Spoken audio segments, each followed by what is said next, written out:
tombe du nu, je ne sais pas où se trouve ce charnier, et c'est vous qui me l'apprend, parce que dans ma déposition, je l'ai encore décliné, que je ne sais pas où se trouve le charnier, et personne à l'époque ne m'a parlé de charnier. Donc c'est une question qui est bienvenue, mais franchement, il n'y a pas de réponse.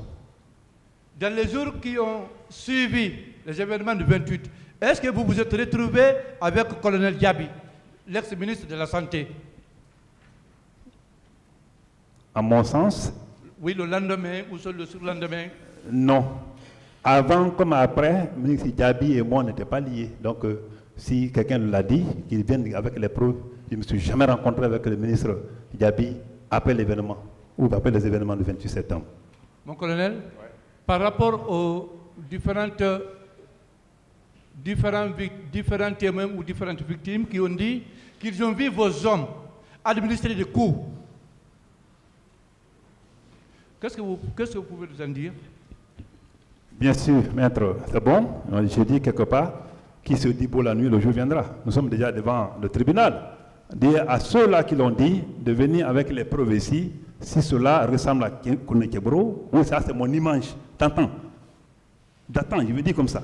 En tout cas, tout Guinéen, tout bon Guinéen peut vraiment l'avouer que je suis incapable de le faire et je décline avec fermeté que ces questions comme ça méritent, comme le président dit, ne m'a pas mérité, mais franchement, c'est difficile à soutenir, à digérer. C'est comme ça, les allégations qu'on porte sur toi, alors que tu n'as fait que servir ta nation. Mais nous sommes devant la barre. Mon colonel, la garde présidentielle était sous l'ordre de qui, du commandement de qui? Est-ce que du président du CNDD, le président de la République d'alors, le capitaine Moussa Dadis Camara, ou bien du ministre de la Défense d'alors? Je ne saurais répondre à cette question parce que je n'étais pas chargé de l'organisation de l'armée et encore moins le commandement militaire. Et pourtant, vous êtes gendarme, vous êtes colonel, vous connaissez l'organisation, comment fonctionne l'armée quand même, les postes de responsabilité. Il a répondu, s'il vous plaît, ce n'est pas une question. D'autres questions. D'accord. Au moment des faits, vous étiez commandant. Mais vous avez de lourdes responsabilités. Vous étiez ministre, un commandant ministre. Question, maître. Dites-nous, à quelle occasion vous-même vous avez perdu 3 de vos éléments lors d'une de vos interventions? À quelle occasion vous-même vous avez perdu 3 de vos éléments lors d'une de vos interventions? Bon, c'était à l'occasion d'une attaque à main armée. Il y a un domicile qui était attaqué vers, à l'époque, Antakokoma. C'était à l'époque, c'était en début 2009. Donc ils sont partis, à le but de secourir cette famille, et ils ont reçu des choses, mais pas à la fois le même jour. Vous voyez, lors des interventions que j'ai dit. Donc, ils ont perdu un élément et il y a même un qui a eu les oreilles arrachées. Donc, il est maintenant pour le moment au Maroc pour les coups. Vous avez, à quelle occasion le commandant Toumba a tenté de vous intimider? À quelle occasion? Pendant que vous étiez au commandement, pendant que vous étiez ministre d'État, à quelle occasion il a tenté de vous intimider? Tenté de m'intimider? Oui, vous l'avez dit dans votre audition, 4e page. Mais à toutes les occasions. Je l'ai dit, si tu vois un exemple tout de suite là, lorsque une fois on est venu à la cour d'appel ici, chemin faisant pour aller, je me suis demandé ici, à Novotel, et pendant qu'on montait à l'escalier, il m'a donné des coups. Et lui et moi, on ne se parlait pas. Depuis l'opération chez Dalin et Almatou, depuis que j'ai arrêté les 9 bérets rouges, lui et moi, pratiquement, on ne se parlait plus. Jusqu'au 28 septembre, on ne se parlait pas. Tout le monde le sait. Et c'est à cause de lui qu'on m'a fait sortir du camp pour l'autre côté. Pour que vraiment nous soyons complètement diamétralement opposés, pour ne plus qu'on se rencontre. Sauf que s'il y a un problème au camp, si les bandits, les gens viennent dire qu'il y a un militaire qui m'a descendu, je dis aux gens, allez-y au camp, tournez. Si vous trouvez un véhicule là-bas, dites-moi, je vais aller chercher pour le mettre aux citoyens. Et je l'ai fait plusieurs fois. Certainement, les citoyens là me regardent aujourd'hui, comme ça ne leur concerne pas, certainement ils vont le témoigner un jour. Vous avez également dit, bon, ça c'est dans une autre PV, mais quand la question d'arrestation du commandant Toumba s'est posée, puisque vous occupiez de grandes responsabilités, vous assumiez de grandes responsabilités à l'époque, est-ce qu'on ne vous a pas désigné comme étant un commandant à l'époque qui commandait, qui avait une unité de beaucoup de personnes, de plus de 200 personnes, pour son arrestation? Vous n'avez pas été désigné? Mon effectif là, par rapport à l'armée entière, ça ne fait pas 0,1%. Pour dire simplement que ce n'est pas un plan d'effectif. Et la question que vous posez, je tombe de nu. Si ça m'a été dit verbalement quelque part, je n'ai aucune idée. Mais à ce que je sache, j'ai dit non. Je n'ai reçu aucun ordre dans ce sens. Alors, le président d'alors avait donné à qui l'ordre d'aller l'arrêter? Parce que vous étiez tout en avec le président, très proche du président. Non, je vous ai dit que je n'étais pas son protocole. Et puisqu'il est là, je pense qu'au moment de sa déclaration, vous aurez le temps de lui poser la question. Mais à mon sens, j'ai dit que ce n'est pas à moitié bourreau. Sur toute réserve, je dis merci à M. le Président et à ses assesseurs.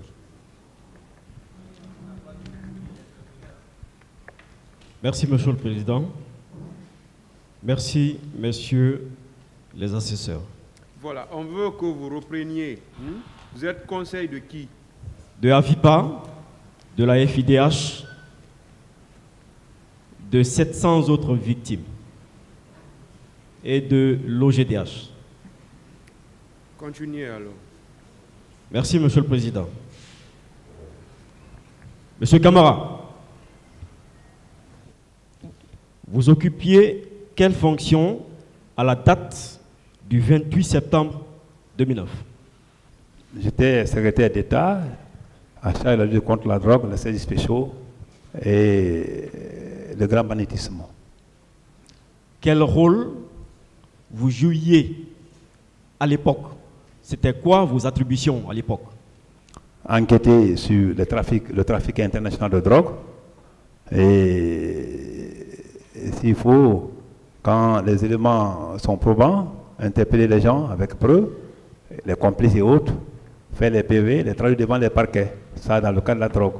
Et dans le cas de grand banditisme, et même dans la drogue, lorsque les informations nous parviennent, vous savez, à l'époque, même moi, mon propre numéro de téléphone était un numéro vert. Quand on reçoit des informations, les gens y traitent, et les gens vont sur le terrain pour aller s'enquérir de la réalité des faits.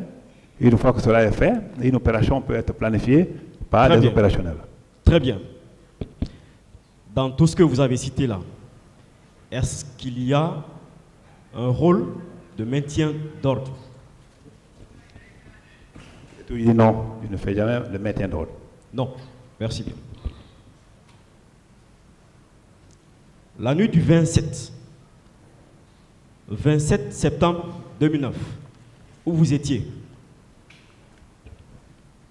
La nuit, j'étais à mon bureau. À votre bureau? À mon bureau. Toute la nuit? La nuit, qu'est-ce qu'on fait? Vous ne me posez pas de questions. Toute la nuit, oui ou non, vous étiez à votre bureau? J'étais à mon bureau. Voilà. Que faisiez-vous à votre bureau ce jour? Je n'ai pas compris. Que faisiez-vous ce jour à votre bureau? Mais au bureau, on fait beaucoup de choses. Il y a des rapports qu'il faut analyser. Il y a beaucoup de choses à faire dans un bureau. Je ne suis pas là pour étaler ce que je faisais au bureau. Ce que je sais que j'étais à mon bureau. D'accord. À quelle fréquence vous passiez la nuit à votre bureau? En ce moment, c'est tous les jours. C'était tous les jours? Tous les jours, je passais la nuit à mon bureau. Mais j'ai cru noter que vous avez dit que vous ne passiez pas d'habitude la nuit à votre bureau. Je pense que vous n'avez pas entendu ça de moi. D'accord. La nuit du 27, vous ne vous êtes pas vu avec le capitaine Moussa Dadis Camara? Ce passage, je l'ai dit tantôt, que je l'ai donné les éclaircissements à ce passage-là. Oui ou non, vous vous êtes vu ce jour? Non.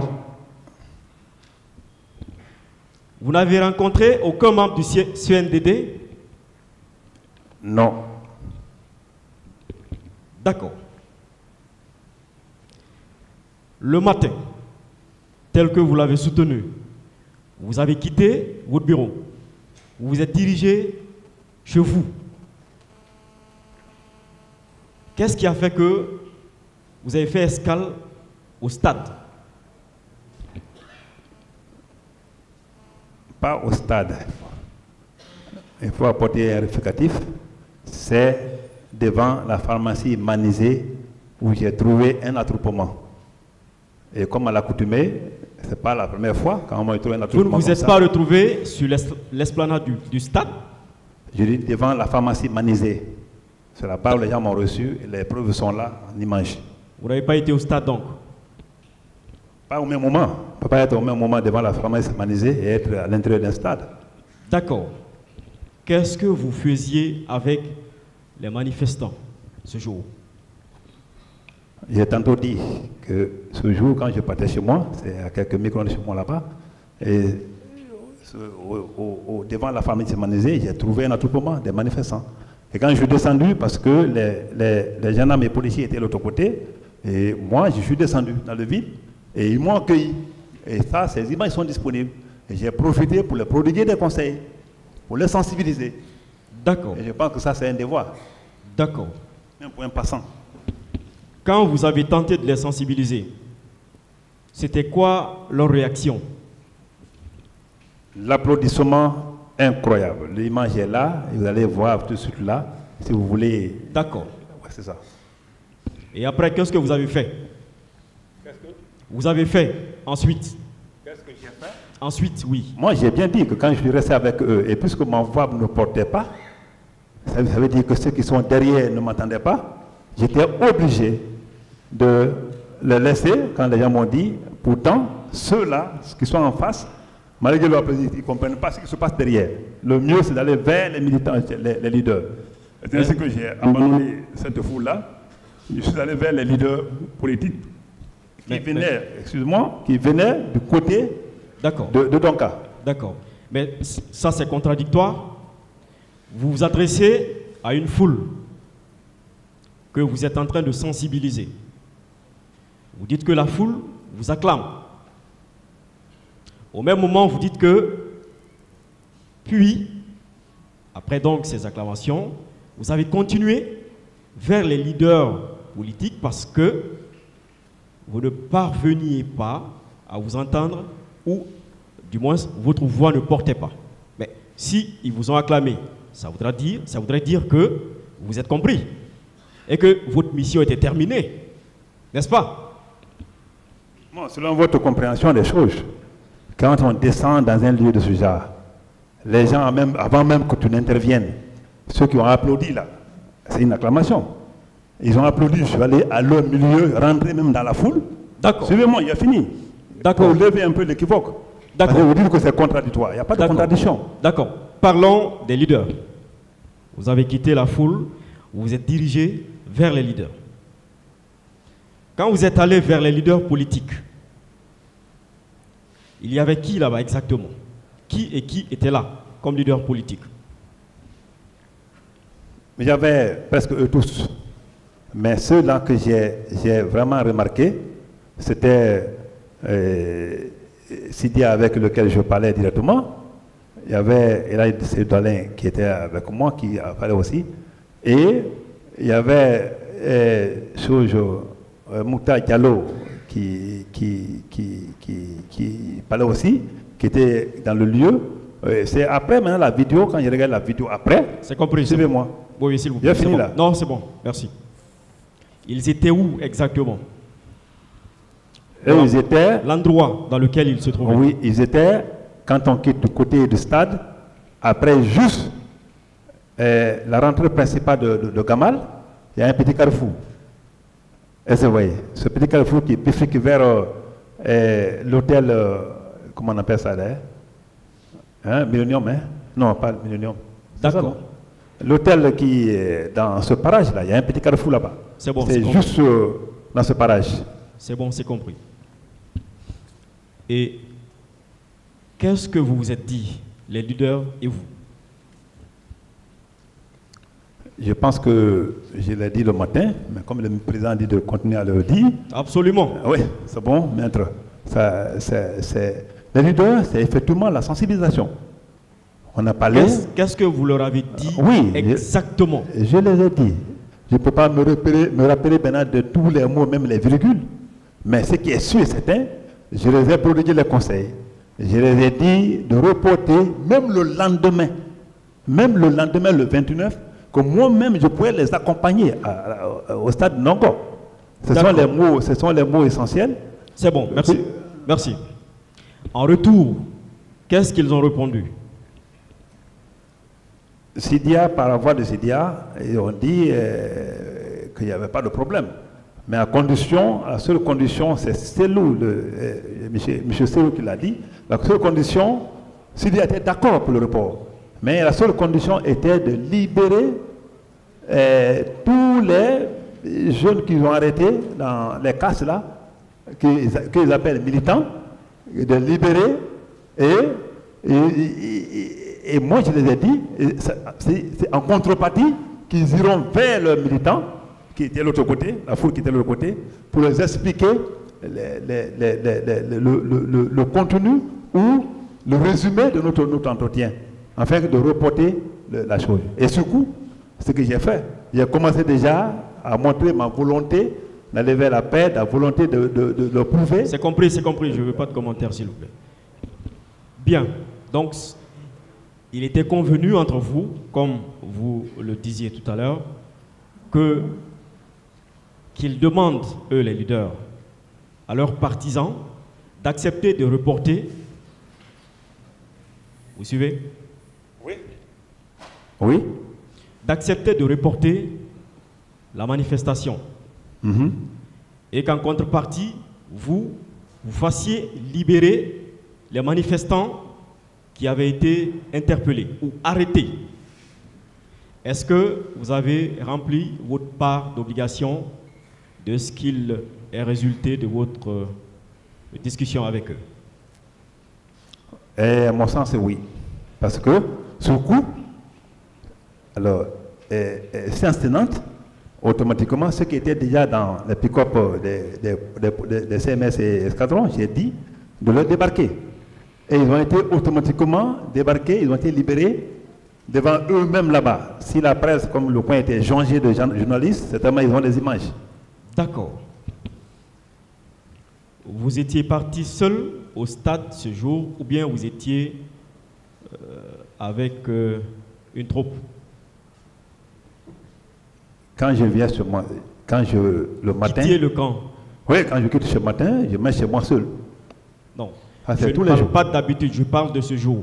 Absolument oui. D'accord. C'était qui le coordinateur du maintien d'ordre ce jour au stade? Je ne saurais le savoir parce qu'il y avait les gens de CMS et les gens des escadrons. Donc, entre les deux qui étaient coordinateurs, je ne saurais le dire. Alors, vous venez à l'improviste, vous trouvez des gens, des pick-up, de la police qui ne relève pas de vous, de la gendarmerie qui ne relève pas de votre service, et tout de suite, vous dites à ces gens, débarquez ceux-là que vous avez interpellés, sans que vous ne sachiez les conditions dans lesquelles ils ont été interpellés. Peut-être que c'est effectivement fondé leur interpellation, mais vous dites, débarquez-les, parce que moi je veux la paix. Est-ce qu'en quelque sorte, vous n'étiez pas le commanditaire des lieux? Est-ce que vous n'étiez pas la première autorité sur les lieux? Bon, comme vous le dites, hein, quand vous dites non, vous répondez s'il vous plaît, non, vous répondez. Suivez. Voilà. Je n'étais pas la première autorité des lieux, mais quand vous dites débarquer, vous trouvez la police sur les lieux, tout le monde a suivi. Et la police qui était là, et la gendarmerie qui était là, je pense qu'ils ont suivi mon intervention, mon dialogue ou mon entretien avec les leaders. Et je pense que les conclusions étaient vraiment salutaires. Lorsque les gens sont comme ça, est-ce que malgré les casses et tout, et qu'une lueur de compréhension s'installe et que la condition soit pour que les gens soient libérés, moi je me dis qu'il n'y a pas de raison là-bas. Comme je l'ai dit tantôt, mon père disait que l'eau chaude tue, l'eau froide aussi tue. Et une manière de dire aux gens. D'accord, je comprends. D'accord, M. Camara, je comprends, c'est bon. Oui, mais peut-être que vous étiez animé d'une bonne intention, c'est bon. Moi, je parle de la responsabilité du maintien d'ordre ce jour. Bien, vous avez réussi à faire libérer certaines personnes. Très bien. Est-ce que ça veut dire que vous aviez rempli votre part d'obligation? Est-ce que les leaders politiques, eux, ont réussi à faire reporter la manifestation? C'est ce que vous attendiez d'eux, c'est ça? Oui, c'est ce qu'on s'était convenu. Est-ce que ça avait été fait? Bon, si ça a été fait, certainement, il ne serait pas au stade. Très bien. Est-ce que ce n'est pas parce que, effectivement, ça n'avait pas été fait, que tout de suite, avec des slogans que des jeunes scandaient, non à la candidature de Dadis 0, est-ce que ce n'est pas tout ceci qui vous a finalement révolté? Est-ce que, je vous dis le matin, quand je suis venu le matin d'abord, j'ai trouvé les mêmes pancartes. J'ai trouvé les mêmes pancartes pendant que le public m'applaudissait. Quand même si c'était l'injure portée sur Tchèbro ce jour-là, avec ce tableau de ciment, je pense qu'il n'y a pas de raison à se révolter. Et je ne m'étais pas révolté, c'est vous qui le dites. Hein. Moi, je ne m'étais pas révolté. Je pense que j'ai joué un rôle de sensibilisateur et j'ai sensibilisé non seulement la foule, mais aussi les leaders. Sinon, on n'allait pas aboutir à une conclusion. Alors, à quelle occasion le gaz lacrymogène qui avait été lancé en votre présence l'a été? Pourquoi ça l'a été? Puisque vous étiez présent. Je t'ai dit que moi-même... c'est vous qui l'avez dit. Bien dit. Oui. Celui qui a lancé le gaz lacrymogène, moi j'étais dans la foule. Moi j'ai même pris le gaz. Si les gens peuvent monter la partie là, vous trouverez que moi-même j'en ai pris. Donc je ne sais pas, je ne serais pas capable de vous dire aujourd'hui dans ce groupe de maintien d'ordre qui a lancé le gaz derrière. Donc voilà. Monsieur Tchèbro, est-ce que quand les manifestants ont refusé de quitter les lieux parce que c'est ce que vous aviez souhaité, est-ce que vous n'avez pas tenu des propos du genre « quittez, sinon on va vous massacrer ». Les images existent, je vous préviens. Je pense que vous êtes apparemment jeune, vous êtes un intellectuel. Non, répondez à la question. Savez, s'il vous plaît, non. Non, mais je vous répondez à la question. C'est irritant cette question, parce que je ne l'ai pas dit. Mais irritez-vous, c'est votre droit. C'est irritant. Oui, mais vous pouvez vous irriter. Moi, ça ne me regarde pas. Vous pouvez vous irriter. Vous répondez à la question. Si vous avez la réponse, vous dites la réponse. Si vous n'avez pas la réponse, vous dites que vous n'avez pas la réponse. Je reprends. Est-ce que ce n'est pas parce que vous avez libéré les manifestants et que ce que vous attendiez des leaders politiques, notamment aller vers leurs militants,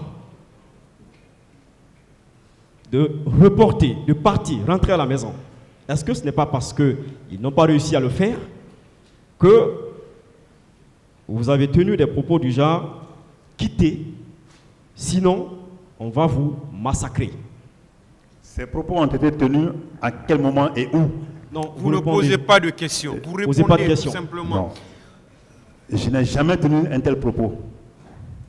Ça, je vous l'apprends. D'accord. Monsieur Camara, vous nous avez appris ici que ce jour, le 28 septembre 2009, vous vouliez faire en sorte que ce jour soit férié. N'est-ce pas? Vous l'avez dit. Pas moi seulement, je l'ai bien dit. Pardon? Je l'ai bien dit. Merci. Est-ce que ce jour, l'État avait prévu quelque chose de solennel? Bon, je ne suis pas l'organisateur des fêtes. Donc, ce qui était important est que ce jour, même dans les villages, que chacun se sente à l'aise et que la fête soit belle. Est-ce que Parce d'habitude... que le 28 septembre, naturellement, vous savez que c'est une journée fériée et chômée dans la vie des Guinéens. Non, moi je ne le sais pas. D'accord. C'est vous qui m'informez. Ok. Donc, ce jour, vous ne vouliez pas qu'il y ait une quelconque manifestation. C'est bien cela? Je pense que les communiqués annoncés à la radio à l'avance le prouvent à suffisance. D'accord. Donc, vous ne le vouliez pas du tout. Oui ou non? Même vous, vous ne vouliez pas. Non, je parle de vous. Non, moi j'ai donné ma position. J'ai dit que ce jour n'était pas un jour de manifestation. Il fallait le remettre, c'est pourquoi je suis parti à la négociation. Et on s'est compris. Donc vous ne vouliez pas qu'il y ait une quelconque manifestation ce jour? Même les partis politiques peuvent l'avouer. S'ils le voulaient, ils auraient insisté. Mais puisqu'on s'est compris, je pense qu'ils ont compris le bien fondé de la demande. Bien. Donc, vous avez tenu à ce que ce jour, il n'y ait pas de manifestation. Je retiens cela. Vous avez aussi dit que... Vous le dites. Oui, bien sûr. Vous avez aussi dit que on sait en Guinée ici à quoi aboutissent les manifestations. Toujours des casses. Vous l'avez dit, oui ou non? Je le dis et je le réitère. Bien. Et donc ce jour aussi, il fallait empêcher cette autre manifestation à tout prix pour éviter des casses. C'est vous qui le pensez ainsi. Moi, je l'ai dit dans un sens bien donné. Je l'ai dit parce que je me suis dit que même si une manifestation est programmée et pacifique, il faut nécessairement que... C'est pourquoi mes hommes étaient derrière. Je pense que ceux qui ont fait la partie ce jour-là vont le notifier pour voir s'il n'y a pas de casse derrière, si les gens ne vont pas s'attaquer aux boutiquiers, parce que généralement, c'est les loupards qui sont derrière et les hommes pacifiques sont devant. D'accord. Dans quel cadre vous aviez dit au président Sidia de respecter l'autorité de l'État? Je pense que ma déposition est claire. Je l'ai dit que eux, ils sont appelés à gérer ce pays, à commander ce pays, à diriger ce pays. Donc, casser tout, depuis Koza jusqu'à Dixine, il faut voir combien de fois il casse. Je ne parle pas de ça. Suivez-moi, c'est dans quel cadre? Oui, je comprends. Je connais ce passage, je l'ai lu. J'ai lu votre interrogatoire. Ok? Rassurez-vous, j'ai tout compris. Je demande ce que vous vouliez dire par respecter l'autorité de l'État à Sidia. L'autorité de l'État. Oui, vous l'aviez dit. Je l'ai dit, et tu dis dans quelles circonstances? Tu m'as demandé dans quelles circonstances. Je dis bien, je l'ai dit parce que, après tout le conseil que j'ai donné, après qu'il a dit on va casser, après on va reconstruire, je l'ai dit, il y a eu trop de communiqués qui ont passé. Il serait mieux de respecter l'autorité de l'État. Il faut qu'on respecte l'autorité de l'État. Et ça, c'est une évidence. Vous savez ce à quoi cette phrase me fait penser? Des médias ont relayé la conversation tenue entre Dadis et Sidia, où Dadis aurait répondu au président Dadis qu'il ne pourrait pas, à l'heure qu'il était, 1h du matin, faire reporter cet événement. Puis, il déclare avoir entendu des personnes à côté de Dadis qui insistaient, qui disaient « l'autorité de l'État, l'autorité de l'État ». Donc, c'est à cela que votre phrase-là m'a fait penser. Vous étiez bel et bien en réunion ce jour, la veille, le 27, avec le président Dadis Camara. C'est une question? Oui ou non? Et vous affirmez que moi j'étais là-bas? Et qu'il y a eu une réunion? Oui ou non? Non, j'ai bien dit que je n'étais pas assisté à une réunion et Et ce que tu viens de dire n'est nullement pas lié à ce que moi j'ai dit. Ça, c'est élémentaire. L'autorité de l'État, c'est élémentaire quand même.